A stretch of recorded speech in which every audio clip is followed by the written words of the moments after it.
Si le parece, lo voy a recibir al señor Germán Mangione, periodista de El Cordón Industrial de la ciudad de San Lorenzo. ¿Cómo le va? ¿Cómo anda? ¿Qué tal? ¿Cómo andan? Gracias por la invitación. Gracias por venir.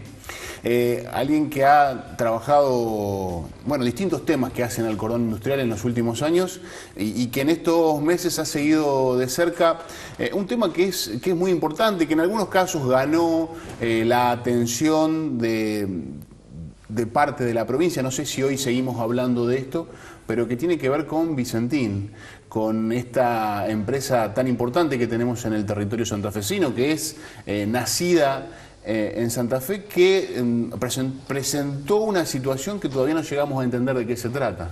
Sí, y escuchaba cuando hablaban recién de la paritaria docente y las discusiones de la provincia. Es interesante porque es un tema, el de la agroexportación en general, que venimos siguiendo hace mucho tiempo, y muchas veces la discusión se corre de ahí hacia otros lugares y hoy es muy difícil discutir cualquier cosa de la provincia, incluso te diría de la economía nacional, porque ahora con la crisis de Vicentín también se abre al debate nacional el rol de la agroexportación en la economía, pero que uno no la puede correr de eje cuando piensa y discute las arcas provinciales, nacionales. Digo, es uno de los sectores, siempre que hablo de Vicentín, me gusta poder ponerlo en contexto. Estamos hablando de una agroexportadora, una de las pocas que quedan de capital nacional, se podría decir así. Ahora empieza a aparecer todo el entramado con su sociedad, con la multinacional Glencore, que uno empieza a dudar hasta qué punto llamarlo de capital nacional. Pero digo, está entre las dos o tres, junto con ACA y con Aceitera General Dehesa, de ese monstruo que ahí tenemos en el cordón industrial, desde Timbúes a Villa Constitución, que exporta el 55% de todo lo que exporta la Argentina. Digo, el complejo agroexportador oleaginoso es el 55%, uno agarra todo lo que sale de Argentina y más de la mitad sale de ahí. Y cuando uno piensa en un país que está atado a los vaivenes del dólar, por ejemplo, para pensar en el peso del complejo, en donde cíclicamente discutimos si está atrasado el dólar, si no está atrasado, eso es devaluación, eso es cambio de precios, atraso de salarios. Bueno, de ese complejo, si uno suma tanto la exportación de materia prima como los subproductos, aceite, harina o biodiesel, ingresan 2 de cada 3 dólares que ingresan a la Argentina. Digo, ese es el peso que ese complejo tiene en la economía, en las arcas provinciales, pero también en la economía nacional. Ya lo hemos discutido muchas veces esta cuestión, y no con este gobierno solo, ni con el anterior, sino con todos los anteriores, cuando este sector decidía no ingresar divisas, por ejemplo. Digo, el debate era si la Argentina tenía que devaluar o no tenía que devaluar. Digo, en ese marco, esta es una de las empresas más importantes. Estamos hablando de la 6ª empresa agroexportadora del país. Estamos hablando de una familia, como decís vos, de Santa Fe, nacida en el norte de Santa Fe, en Reconquista, una sociedad familiar, como suelen ser en general todas las del sector, incluso las multinacionales. Eso ya se va perdiendo, pero digo, en general... En su origen, digamos. En su origen, y se va trasladando generación en generación, tanto Bunge, Cargill es la que menos, pero tanto Bunge como Dreyfus, como ADM, son empresas familiares. No es el caso distinto el de Vicentín. Digo, esta empresa 6ª a nivel nacional en agroexportación. Estamos hablando, si uno revisa la revista Fortuna el año pasado, la familia Vicentín, el grupo económico Vicentín está en el número 27 de las 50 familias más ricas de Argentina. Ese es el marco de esta empresa, de esta mega empresa, que ahora empieza a aparecer un entramado, que a veces está oculto, donde no solo trabajan en la cuestión de la exportación del cereal, sino que ese es su rubro principal, pero a la sombra de ese rubro se han expandido, cuando uno ve la lista de empresas con las que está vinculada o con las que tiene alguna sociedad, casi no hay rubro de agroexportador donde no esté Vicentín. Estamos hablando de Friar, de la empresa del frigorífico Friar, hilanderías, hace poco han incursionado en los vinos, ¿no? Con las bodegas de Vicentín. Tienen incluso, no menor, que también es un tema poco charlado, el 50% de la propiedad del puerto terminal Rosario, uno de los puertos más importantes de Latinoamérica, ¿no? Puerto de contenedores, el 50% es de la familia Vicentín. En ese marco, la verdad que, en ese marco digo, en un marco de época donde venimos, 2018 el año de la sequía, escuchamos por todos lados los problemas del agro, pero 2019 fue un año de cosecha récord en la Argentina. Récord no con respecto solo al 2018, récord de la historia del país. Y además un sector, leía justamente hace unas semanas un informe de la Bolsa de Comercio de Rosario, que va hacia una cosecha más récord todavía. Sí. ¿No? Y en ese contexto que estás describiendo, ¿cómo surge el estrés financiero de Vicentín? Que es la terminología, la frase que se está utilizando, ¿no? Sí, me hizo acordar a reperfilamiento, ¿viste? Sí. Cuando le buscan otra palabra para no decir default. Lo que tienen que decir. Bueno, la verdad que por eso digo, sorprendió a propios y extraños. El 5 de diciembre del año pasado, Vicentín declara un estrés financiero. Cuando dice estrés financiero, dice todas las deudas que tenemos no las podemos pagar, ¿no? Estamos hablando de deudas que hoy se calculan, y digo se calculan porque tampoco están claros los números todavía de los negocios de Vicentín. Se calculan en 1.300 millones de dólares. Estamos hablando de casi 350 millones de dólares de deuda con acopios, principalmente con acopios y corredores, porque es con lo que trabajaba Vicentín, pero también con algunos productores.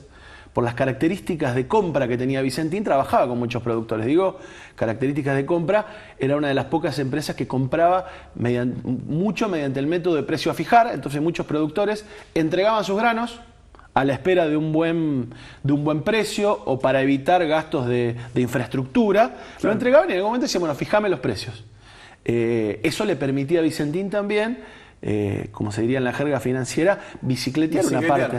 Claro. Porque digo, vos me das tus granos, no te los pago, los vendo y con esa plata hago otros negocios. De ahí que muchos, esta semana se planteaban algunas denuncias penales más de corredores que están cansados de esperar a ver qué va a pasar con Vicentín, pero dicen, bueno, mientras tanto, ¿qué hicieron con nuestros granos? ¿Qué hicieron con nuestra plata? Después está toda la deuda bancaria, que se divide en dos partes. Tiene una deuda con los bancos nacionales, principalmente con el Banco Nación, que es todo lo que está explicando muy bien el nuevo director del Banco Nación, Claudio Lozano.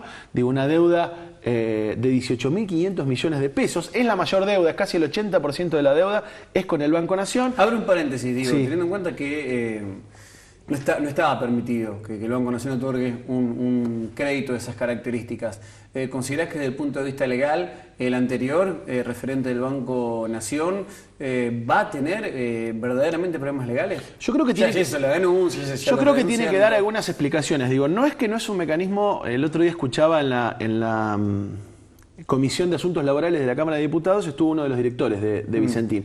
Y él decía, bueno, nosotros siempre trabajamos con el Banco Nación porque efectivamente el Banco Nación lo que hacía era financiar las exportaciones. Me das un crédito, yo pago lo que tengo que pagar y cuando cobro la exportación, lo pago.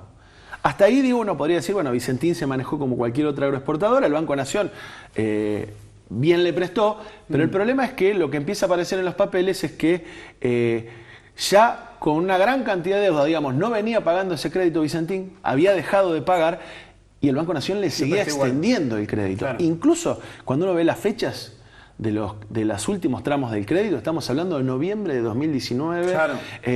Finales de noviembre, ya con los últimos expertores del gobierno, ya sabían, pero además venía sin pagar, y lo que tiene que explicar González Fraga es por qué no le bajó la categoría, como se hace con cualquier acreedor, te atrasás en cualquier banco, y enseguida te bajan de categoría y eso no te permite una serie de operaciones. Bueno, hasta el último día, hasta el cambio de autoridades, Vicentín se mantuvo con la categoría más alta, como si estuviese pagando. Creo que eso lo tiene que explicar González Fraga.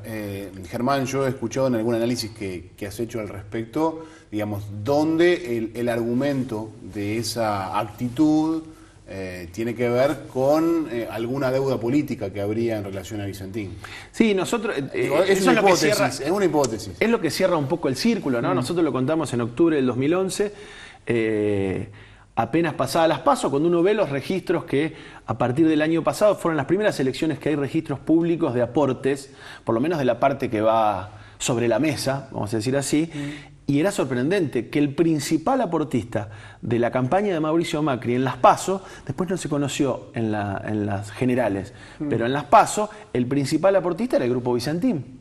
Digo, a través de Algodonera Avellaneda, a través de Friar, a través de sus subsidiarias, pero casi 14 millones de pesos había puesto Vicentín en la campaña de Mauricio Macri. Realmente uno no puede despegar los hechos, eso sería de mucha ingenuidad. Incluso era llamativo porque no solo Vicentín, sino la gran mayoría de los aportes, estamos hablando de un 60% de los aportes, lo habían hecho agroexportadoras o empresas vinculadas al agro. Claro. La otra empresa que puso mucha plata en la campaña de Mauricio Macri fue Aceitera General Dehesa. de la familia Urquía de Córdoba, que más vivo, si querés, puso en ambas campañas. Pero evidentemente... no fue una mirada ideológica esa, fue una mirada de negocios. Digo, evidentemente, más allá de eso, uno no puede soslayar que el principal aportista tuvo algunos beneficios directos del gobierno en eso. Y termino con esto, digo, y la otra gran deuda que me parece que está fuera de foco y uno no termina de entender por qué, es la mayor deuda que tiene Vicentín y que si querés la traba para avanzar en muchas discusiones, que son los 650 millones de dólares que consiguió de préstamos del extranjero. De fondos fiduciarios del Banco Mundial, de bancos de Japón, con los cuales financiaba teóricamente la obra que iba haciendo, la ampliación de sus plantas. Renova, recordemos la planta que tiene Vicentín con la Suiza Glencore, es la planta de procesamiento de soja más grande del mundo. Digo, no hay en el mundo una planta con mayor capacidad que la que tiene Vicentín en Timbúes. Bueno, esa plata tampoco se ha devuelto y empiezan a aparecer los acreedores internacionales a plantear la necesidad que eso se devuelva. Me parece que no es claro todavía el origen del estrés. Como vos decís, digo, estamos hablando de una cosecha récord, estamos hablando de una empresa que recibió créditos internacionales, que recibió... Y que además, digo, cuando uno lo escucha a los directivos de Vicentín o a González Fraga, dice... Hubo una tormenta perfecta, hubo un problema con el cambio de gobierno, con la baja de los precios de los... La mayoría de las excusas que ponen tienen que ver con el mercado interno. Claro. Una empresa que exporta y que ha exportado como nunca. Estamos hablando, en 2018 facturó 118.000 millones de pesos.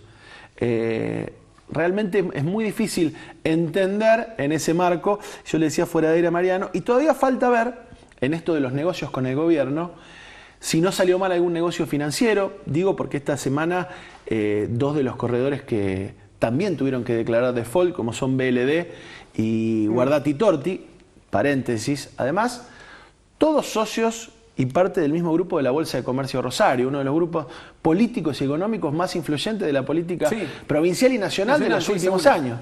No, esa gente, digo, blanquearon públicamente que parte de sus problemas financieros es porque apostaron, por ejemplo, a los bonos públicos, como los LECAP en su momento, que ustedes recordarán, después de las PASO, aquella famosa conferencia de prensa de Duhovne diciendo vamos a reperfilar los bonos. ¿Qué era eso? Bueno, vos tenés bonos, por tanto, te vamos a dar mucho menos. Y esa plata que recibían los corredores, que recibía Vicentín probablemente, y que fue a generar más dinero en la bicicleta financiera, no volvió.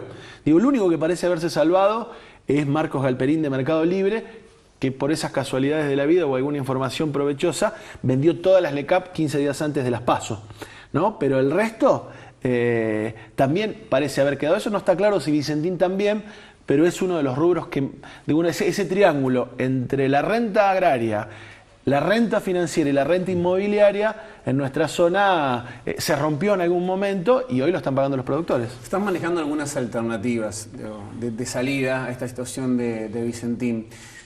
¿Cuál consideras que es la más potable, la que puede dejar a Vicentín funcionando sin despidos de laburantes y que sea legal aparte, digo? Mira, yo venía pensando, ¿no? Todo esto de las crisis y las herencias, digo, también son oportunidades. Digo, porque acá el problema, lo interesante de esta crisis es que da la oportunidad de discutir un poquito más allá de Vicentín. Y realmente el Estado en la Argentina hace muchos años, que está fuera de este debate de la agroexportación. Lo mira de afuera, no tiene injerencia en lo más mínimo. Y eso no implica solamente un negocio, está bien, cobra las retenciones. Pero digo, por ejemplo... Pero discúlpame, Germán, sí, porque quizás esto es dinámico. Alguien recién prende el tele y nos está viendo. Cuando empezamos esta charla decía que ese cordón industrial, 2 de los 3 dólares que entran al país entran por ahí. Exacto. Digo, para entender de qué estamos hablando. Por eso digo lo de la oportunidad. Digo, uno no está hablando de la nacionalización del comercio exterior como salida, no está hablando de una cosa de esa magnitud. Pero poder que el Estado, a partir de tomar parte de la deuda y ser parte, inclusive, no te digo una expropiación de Vicentín, ser parte de ese directorio, empezar a meterse en la cadena de la agroexportación como Estado, generaría una gran cantidad de posibilidades. Primero, como decís vos, la más preocupante, estamos hablando de 1.200 trabajadores solamente de las plantas que tiene Vicentín, que están con una gran preocupación, trabajadores de muchos años. A la vez, la preocupación en el cordón industrial. Vos decías hoy lo de los sueldos aceiteros. Vos pensás, 1.000 sueldos aceiteros menos en el cordón industrial, es una bomba económica. Es una bomba económica. Pero además, digo, pienso cuando uno ha escuchado discusiones fiscales sobre este sector. La posibilidad de aumentarle los ingresos brutos a las exportadoras o algún impuesto, por la magnífica renta que tienen, siempre termina cayendo sobre los productores. Porque digo, el día de hoy las retenciones no la pagan las agroexportadoras, las pagan los productores. La agroexportadora descarga sobre el precio del productor. Ahora se estaba discutiendo un nuevo aumento de retenciones y eso va a ir a los productores. Digo, que el Estado se pudiese meter y fijar precios mínimos y fijar algunos criterios. Digo, estamos hablando de una oportunidad de recuperar, ni siquiera ya la Junta Nacional de Grano o el IAPI, pero por lo menos un poquito de soberanía. Es decir, recordemos que durante el gobierno de Mauricio Macri, por ejemplo, se le permitió a este sector... ¿Qué funcionó mejor, el IAPI o el de Perón, digo, o la Junta Nacional de Grano? ¿Cuál es el modelo de alguna manera más...? Lo que pasa es que el IAPI era mucho más amplio. Digo, el IAPI incluía lo que tiene que ver con la exportación de carne, tenía un control mucho mayor. Sí. Después cuando me preguntan qué funcionó más, yo digo, bueno, lo que hay que pensar es que apenas caído el gobierno de Juan Domingo Perón en el 55, una de las primeras medidas de la mal llamada Libertadora fue sacar a la Junta Nacional de Grano. Estaba funcionando, evidentemente, ¿no? Por lo menos para los productores, para un sector del agro que hoy depende de las agroexportadoras. Pero decía, si se metieran en eso, el gobierno de Mauricio Macri les permitió, apenas llegó una de las primeras medidas que tomó, fue permitirle que liquidaran, tenían obligación de liquidarlo a los 60 días, los dólares de la venta. Llegado Mauricio Macri, se lo extendió a un año. A los pocos meses lo extendió a 5, a los pocos meses lo extendió a 10, y al año de gobierno Mauricio Macri dice no tienen obligación de liquidarlo. El gobierno tiene oportunidad de volver a tomar algún control. Sí. Yo creo que esas cosas no son un problema legal nunca, siempre son un problema de definición política. Seguro. Digo, habrá que ver hasta qué punto y en este estado de situación le da al gobierno nacional de presionar a ese sector, porque ahí nadie quiere la presencia del Estado. Digo, son empresas que declaran por declaración jurada. Digo, mientras menos ojos haya, mejor. Me parece que estamos ante una oportunidad donde tienen que participar los productores agrarios, los trabajadores, el Estado provincial, el Estado nacional, y por lo menos tener algunas sillas en esa mesa que termina definiendo no solo la agroexportación, sino lamentablemente en el modelo que estamos, que depende de la agroexportación, terminan definiendo el rumbo de la economía. Sería una oportunidad perdida, digamos. Germán, gracias por visitarnos, un placer. Gracias a ustedes por el rato. Gracias. Vamos a una pausa comercial y en minutos seguimos con más Mesa Redonda Debate.